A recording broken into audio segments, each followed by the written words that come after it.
పాలన వ్యవస్థలో న్యాయ వ్యవస్థ జోక్యం అధికమైందని ఆ మధ్యన కామెంట్స్ వినిపించాయి. ప్రధానంగా ఏపీలో వైసీపీ ప్రజాప్రతినిధులు ఆ పార్టీ నేతలు అనుచిత వ్యాఖ్యలు చేసిన సందర్భాలు ఉన్నాయి.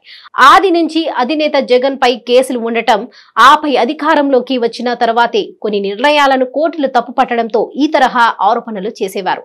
అయితే న్యాయ వ్యవస్థకు సైతం అవినీతి మకిలి పట్టించేందుకు వైసీపీ నేతలు ప్రయత్నించారన్న ఆరోపణలు సైతం వినిపించాయి. ఇటీవల వెలుగు చూస్తున్నాయి. 3 సంవత్సరాల కిందట ఏపీ హైకోర్టులో పనిచేస్తున్న న్యాయమూర్తికి 2 కోట్ల విలువైన వజ్రాలు పొదిగిన వాచ్ ను ఇచ్చేందుకు ప్రయత్నించారని, కానీ ఆ న్యాయమూర్తి తిరస్కరించడమే కాదు, సుప్రీంకోర్టుకు అధికారికంగా ఫిర్యాదు చేసినట్లు కూడా ప్రచారం జరిగింది. అయితే అప్పట్లో చేసిన ఈ ఫిర్యాదుపై సుప్రీంకోర్టు స్పందించింది. కేంద్ర నిఘా సంస్థల సాయంతో విచారణ జరిపినట్లు తెలుస్తుంది. ఈ వ్యవహారం బయటకు రావడం హాట్ టాపిక్ గా మారింది. టీటీడీ అధికార ధర్మారెడ్డి, రాజ్యసభ సభ్యుడు వేమిరెడ్డి ప్రభాకర్ రెడ్డిలు ఈ విషయంలో కీలకంగా వ్యవహరించినట్లు ఆరోపణలు వస్తున్నాయి. కీలక న్యాయమూర్తుల ఇళ్లలో జరిగే ఫంక్షన్ కు పిలవకపోయినా వీరు వెళ్తారని, ఇలా వెళ్లే క్రమంలో బహుమతులు ఇచ్చి వస్తుంటున్నారని, ఆ బహుమతులు కోట్ల రూపాయల విలువైనవని ఒక ప్రచారంలో జరుగుతుంది.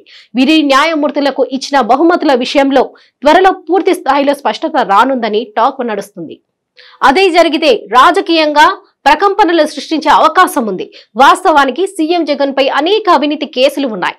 తనకు ప్రతికూలంగా కోర్టులో తీర్పు వస్తే మేనేజ్ చేశారని ఆరోపణలు చేసేవారు. అధికారంలోకి వచ్చిన తర్వాత న్యాయ వ్యవస్థను విపక్ష నేతలు మెసేజ్ చేస్తున్నారని వ్యాఖ్యానించారు. రాజ్యాంగ విరుద్ధంగా తాను తీసుకున్న నిర్ణయాలను కోర్టులు కొట్టివేసే ఉద్దేశంగా ఆపించవేశారు.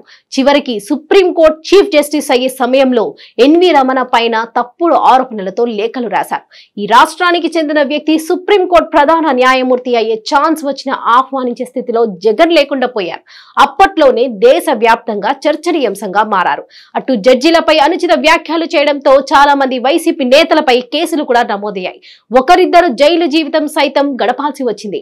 ఇప్పుడు వైసీపీ కీలక నేతలు ఏకంగా జడ్జీలకు విలువైన బహుమతులు అందించారన్న అంశంపై దర్యాప్తు కొనసాగుతుండడం విశేషం.